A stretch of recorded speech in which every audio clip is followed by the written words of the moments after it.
Okay, so today's quick tip is on how I make my blogging life easier. Now, if you're using something like WordPress, you might even be using Blogspot or Blogger to do your blogging. You probably have to log into the control panel on the website itself. So you can probably see over here. Let me just move this out of the way. You can see this is my the back end of my blog. And you normally probably log into there and then go to new post and set up a new post. Well, that's all well and good, but it can get pretty laborious. It can get quite mundane at times. So I use a piece of software called Windows Live Writer, which is available completely free, and it's designed by Microsoft.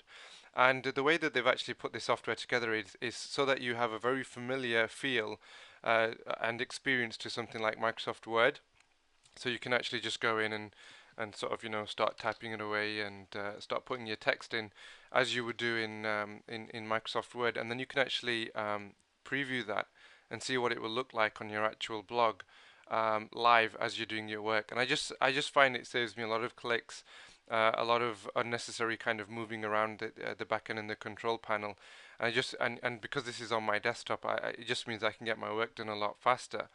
It's also really good for things like inserting pictures. I mean, basically, I just come down here, I click insert picture, pick a nice picture up of me and the Ferrari, for example, and it will put that in for me. And then again, I can manipulate that just the same way that I would do in Microsoft Word.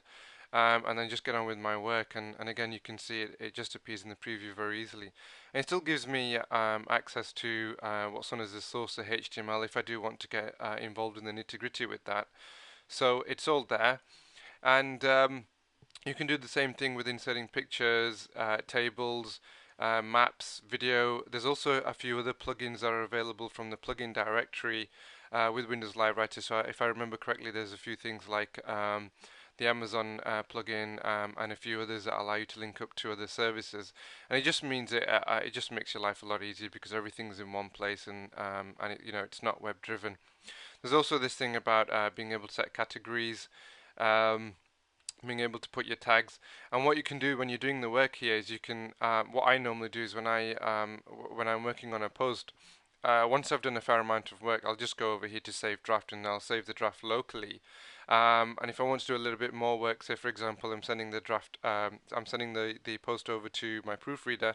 I'll post the draft to my blog so it's saved online, and then wait till she's basically responded, and then I can make the appropriate changes. So it just, as I say, it's just one really nice tool to make your life easier, and I hope that's been a useful quick tip for you today.